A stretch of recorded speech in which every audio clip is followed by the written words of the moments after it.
사람의 역사 전반을 관통하는 큰 물음을 꼽으라면 아마도 신이 존재하는가 라는 질문이 빠지지 않을 겁니다. 이건 누구나 한 번쯤 생각해 볼 수 있는 화두이죠. 별이 총총한 밤하늘을 바라보는 어린아이든 인생의 우여곡절을 겪어온 어른이든 이 의문은 마음속에 작은 씨앗처럼 뿌려지면 끊임없이 싹을 틔우게 됩니다. 이 공간에서는 부처님의 가르침을 가능한 한 쉽고 편안한 말로 풀어보려 합니다. 그리고 이 시간을 함께해 주시는 모든 분께 감사의 마음을 전합니다. 알아두시면 좋을 것은 우리가 함께 나누는 이야기는 어떤 정답을 강요하려는 것이 아니라 각자 삶에서 스스로 해답을 찾아가도록 돕는 데 목적이 있다는 점입니다. 언제부터 신의 존재가 이렇게나 오래되고 중요한 의제가 되었을까요? 인간이 하늘을 올려다보며 생각할 줄 알게 된 그 순간부터 아마도 이 질문은 시작되었을 겁니다. 끝없이 펼쳐진 우주를 보며 이 모든 것을 만든 존재가 있을까 하고 궁금해지고, 혹은 고난에 부딪혔을 때 우리를 구원해줄 우리보다 훨씬 강력하고 자비로운 무언가가 있지 않을까 하고 바라는 마음이 들곤 합니다. 사실 이 질문 자체가 어딘가 신비로운 느낌을 줍니다. 세상 이치의 근본에 누군가 무언가가 존재하는지 그 궁극을 알고 싶어하는 욕구가 인간에게는 늘 깔려 있습니다. 예를 들어 고대 그리스의 철학자 플라톤이나 아리스토텔레스도 신적인 존재에 대해 깊이 고민했습니다. 세상 만물이 어떤 질서 속에 움직이는 것 같으니 그 질서가 더 높은 존재로부터 온 건 아닐까 하는 식의 사유였죠. 수메르 문명을 보면 바람이나 폭풍, 홍수 같은 자연현상을 주관하는 여러 신을 상상했습니다. 또 인도의 우파니샤드에서는 신이 존재하느냐를 단정적으로 말하기보다는 우주와 인간 내면의 본질을 깊이 파고들었습니다. 우리는 누구이며 왜 존재하는가? 이런 질문에 더 관심을 가졌던 것이죠. 이렇게 문화와 시대가 달라도 사람들의 관심은 늘 인간보다 더 높고 신성한 힘이 있는가? 라는 방향으로 모이는 듯합니다. 그렇다면 신이란 게 혹시 인간이 상상해낸 것일 수도 있지 않을까요? 사람은 알 수 없는 영역에 부딪히면 늘 어떤 해답을 찾고자 하니까요. 심지어 어떤 학자들은 두려움을 극복하고 위안을 얻으려고 신이라는 개념을 만들어냈다라는 주장도 펼칩니다. 상상해보면 과거에 전기가 없고 과학기술도 발달하지 않았던 시절, 사람들은 어둡고 위험한 숲속에서 불빛 하나에 의지해 지냈습니다. 바람 소리나 맹수의 울음소리에 밤마다 떨면서 우리를 지켜주는 강력한 존재가 어딘가에 있지 않을까 하고 바라게 되었을 겁니다. 또 다른 예를 들면 오지 마을에 살다가 커다란 천둥번개를 처음 보면 어느 신이 노해서 이런 무서운 번개를 내리는 걸까 하고 생각하기도 했겠죠. 이해할 수 없는 자연현상에 미지의 힘을 입히는 건 어쩌면 인간의 본성일지도 모릅니다. 그런데 만약 신이 그냥 상상 속 산물이라면 왜 이렇게 많은 사람이 신을 믿고 세계 곳곳의 신에 대한 이야기가 전해져 올까요? 여기에 다시 복잡한 문제가 생깁니다. 신에 대한 믿음은 어쩌면 인간이 알 수 없는 것에 대한 반응일지도 모릅니다. 그 본질이 무엇일까요? 위안을 바라는 걸까? 세상이 그래도 공평하길 바라는 마음일까? 아니면 존재의 의미를 찾는 갈망일까? 예를 들면 우리가 세상의 부조리나 부당함을 봤을 때 정의를 실현해줄 신이 있으면 좋겠다고 바라지 않을까요? 소중한 사람을 잃었을 때 언젠가 다시 만날 수 있다는 바람이나 어떤 신성한 계획이 있다는 믿음을 품기도 합니다. 하지만 부처님의 가르침은 신 존재 여부에 대한 딱 떨어지는 대답을 주지 않습니다. 부처님은 사람마다 배경과 믿음, 그리고 마음의 상태가 다르다는 걸 알았기에 각기 다른 방식으로 답했을 뿐입니다. 그 답은 호기심을 채워주려는 게 아니라 질문하는 이의 내면이 바뀌도록 고정관념을 깨고 새로운 깨달음에 이르도록 유도하는 역할을 했죠. 옛날 세 사람이 부처님께 와서 똑같이 신은 존재합니까? 라고 물어본 적이 있습니다. 첫 번째 사람에게 부처님은 존재한다고 답했고 두 번째 사람에게는 존재하지 않는다고 했으며 세 번째 사람이 같은 질문을 했을 때는 침묵했습니다. 왜 이렇게 서로 다른 반응을 보였는지 함께 살펴봅시다. 먼저 첫 번째 사람은 완강한 무신론자였습니다. 세상이 오로지 물질로만 이루어져 있고 그 이상도 이하도 없다고 굳게 믿고 있었죠. 그런데 그가 그렇게 부정하는 근거는 깊이 있는 탐구가 아니라 그저 완고한 신념이었습니다. 그래서 부처님은 신이 있다고 말씀하심으로써 그의 신은 없다라는 고집에 충격을 주려 한 겁니다. 과연 내가 신이 없다는 걸 완전히 체험해봤느냐? 세상의 구석구석을 모두 살펴보고도 그렇게 단정하느냐? 라는 함의가 담긴 답이었던 거죠. 두 번째 사람은 반대로 열렬한 유신론자였습니다. 그는 신이 반드시 있고 부처님도 그것을 지지해주길 바랐습니다. 그 또한 독자적인 탐색 없이 그 믿음에만 매달렸습니다. 그래서 부처님은 그에게 신은 없다고 말씀하셨습니다. 신을 믿는 것에 너무 의지하지 말고 그 믿음이 정말 너를 해탈로 이끄는지 다시 돌아보라는 뜻이었던 셈이죠. 외부의 신을 믿는다고 해서 내가 바로 깨달음을 얻는 건 아니다. 진짜 해답은 내 안에 있다라는 메시지를 준 것입니다.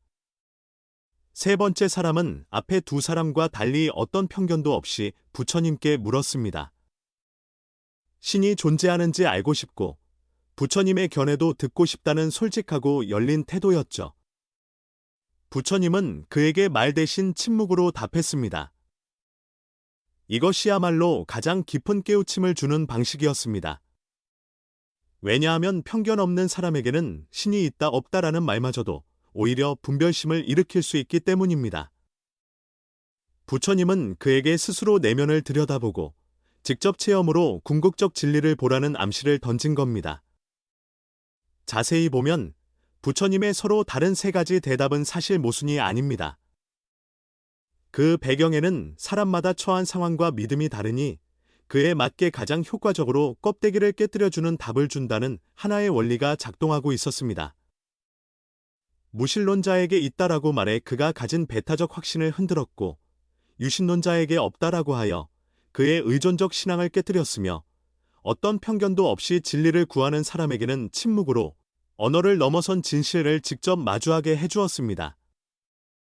결국 부처님이 말하고자 했던 것은 진리는 상대적인 것이며 각자의 상태에 따라 달리 표현될 수밖에 없다는 점입니다. 모두에게 맞는 유일무이한 답이라는 건 없고 부처님은 질문자 스스로 사고하고 깨어나도록 맞춤형 처방을 준 것입니다.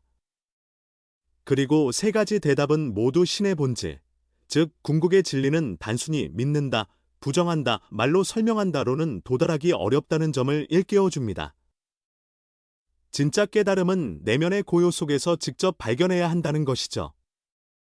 인류가 오래전부터 신에 대해 여러 관념을 발전시켜 온 것을 보면 다니엘신 개념부터 다신교 전통, 그리고 우주의식처럼 추상적인 개념에 이르기까지 참으로 다양합니다.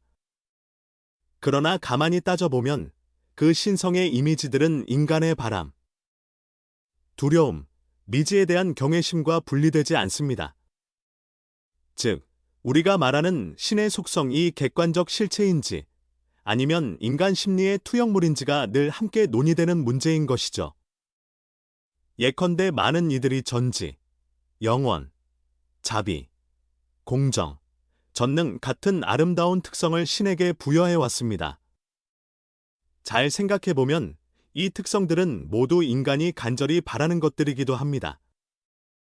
스스로 무력하고 무지하다는 한계를 느낄 때 그 반대되는 속성을 지닌 존재를 상상함으로써 위안과 희망을 얻으려 했다는 거죠. 특히 인도의 문화를 보면 무수히 많은 신들이 등장합니다. 지역이나 가정, 개인마다 수호신을 모시기도 하고 신마다 성격과 역할이 각기 다릅니다. 누군가는 풍요를 주관하고 누군가는 비를 내리게 하며 또 누군가는 가정을 지킨다고 믿습니다. 이렇게 다양하고 구체적인 신의 이미지는 인간이 일상에서 맞닥뜨리는 필요와 욕구를 그대로 반영하는 것이라 볼 수 있습니다. 말하자면 옛사람들은 삶의 구체적인 문제를 해결해 줄 만한 맞춤형 신을 찾았던 셈이죠.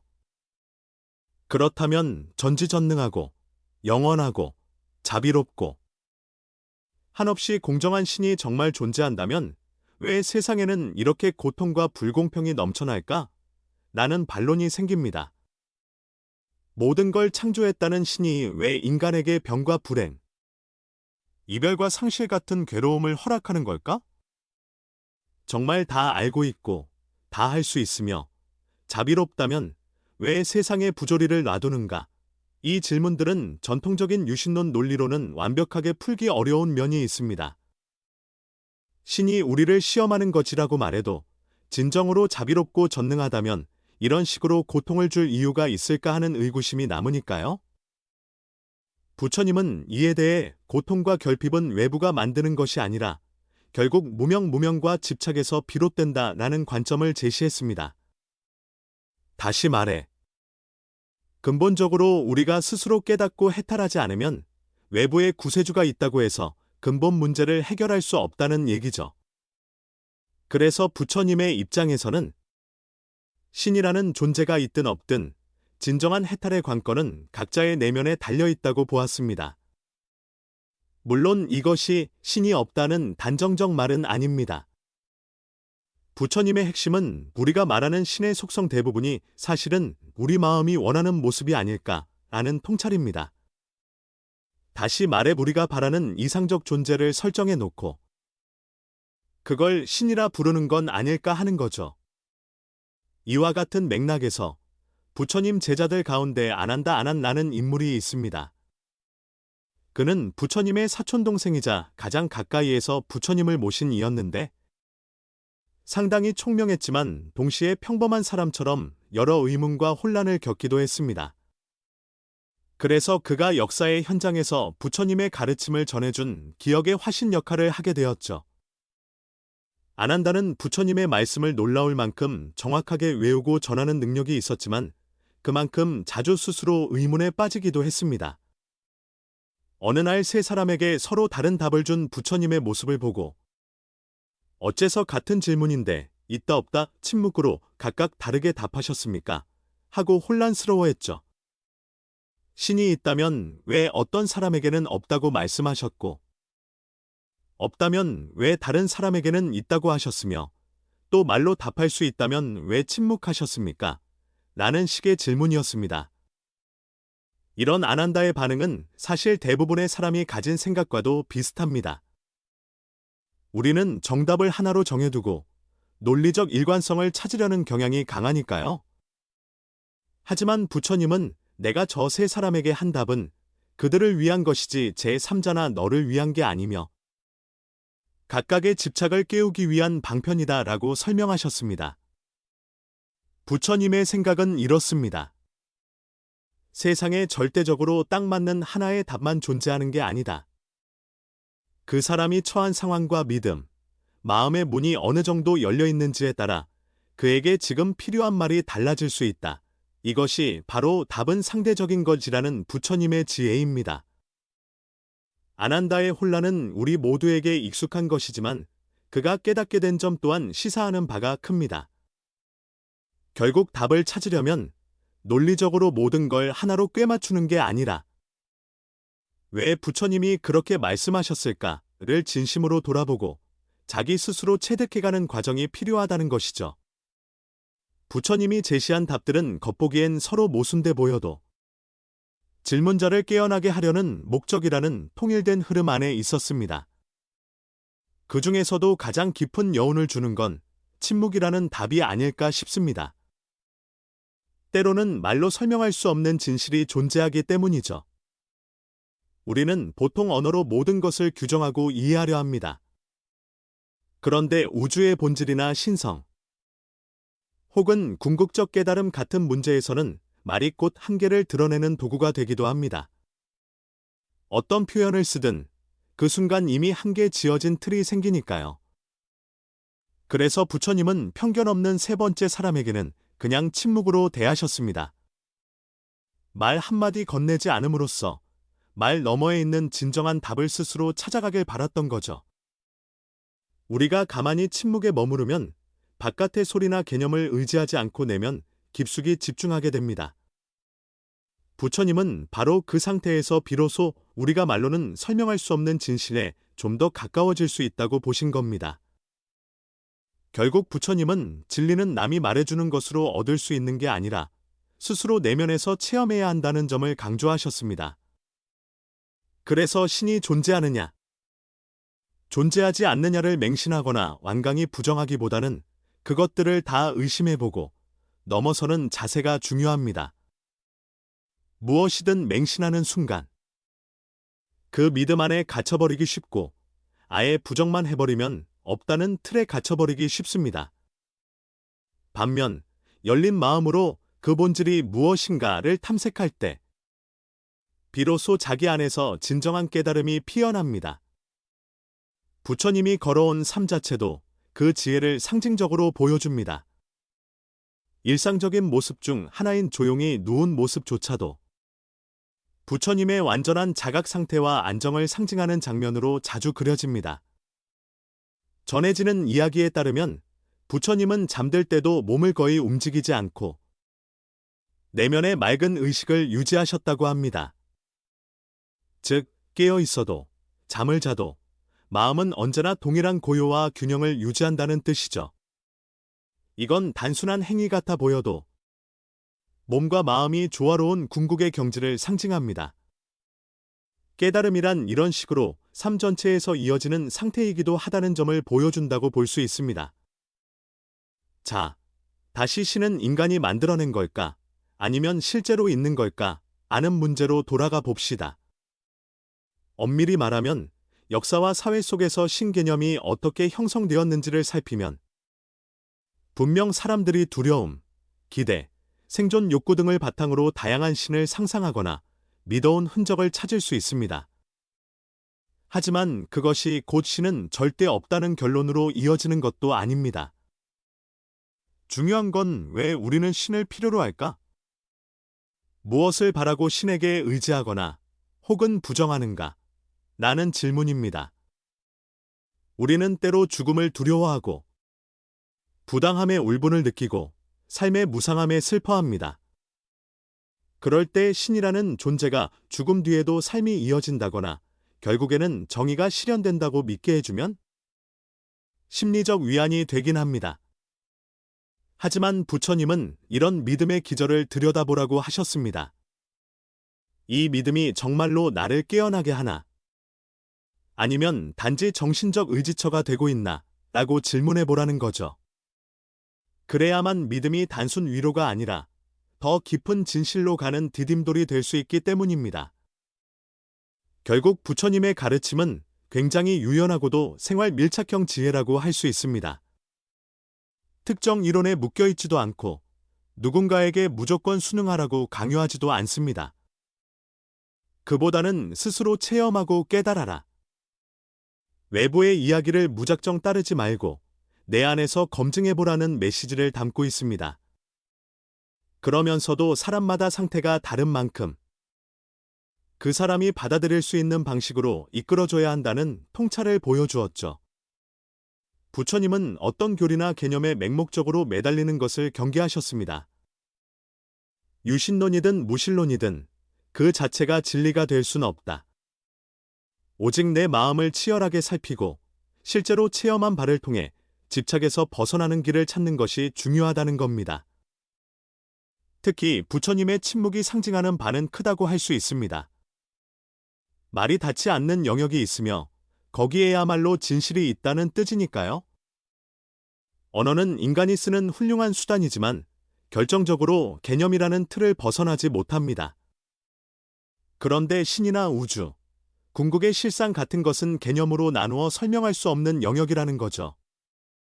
그래서 부처님은 침묵이라는 방법을 통해 사람들을 좀 더 언어 이전의 자리로 이끌어가고자 하셨습니다.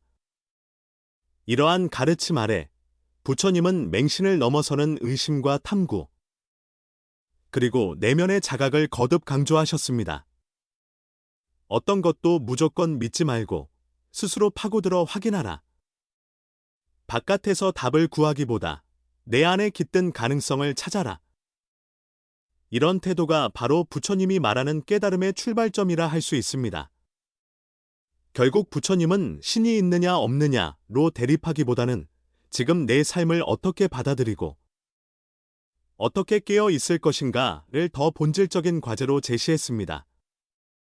부처님의 삶은 이처럼 상징과 지혜로 가득합니다. 가르침 속에서 드러나는 여러 일화나 제자들의 성장 과정은 모두 평범해 보이면서도 깊은 통찰을 담고 있죠. 이를테면 아난다의 경우만 봐도 부처님의 곁에서 계속 질문하고 회의하면서도 결국 그 모든 과정을 통해 부처님의 말씀을 가장 많이 기록하고 전하게 되었습니다. 부처님 입적 후 아난다는 부처님이 세상에 남긴 메시지를 제대로 이해하기 위해 더 깊은 자기 탐색을 거쳤다고 전해집니다. 그야말로 질문과 회의가 있어야 진정한 깨달음도 있다는 걸 몸소 보여준 인물이라 할 수 있습니다. 끝으로 신이 과연 인간이 만든 투영물인지 아닌지는 여전히 답을 내리기 어려운 주제입니다. 하지만 부처님의 핵심 교훈은 분명합니다. 외부의 권위나 개념에 매달리기보다 자기 내면을 바라보며 깨달음을 찾아라. 진정한 자유와 평온은 오직 그 길로부터 온다. 신이 있든 없든 그걸 어떻게 이해하든 가장 중요한 건 결국 우리 삶이 얼마나 깨어있고 자비로운가 하는 점이라는 겁니다. 오늘 이야기를 들어주셔서 진심으로 감사합니다. 부처님의 지혜가 여러분 마음에 작은 울림이 되었길 바랍니다. 만약 이 내용이 의미 있다고 느껴지신다면 주변과 나눠주시고 다음 기회에도 함께해 주시면 감사하겠습니다.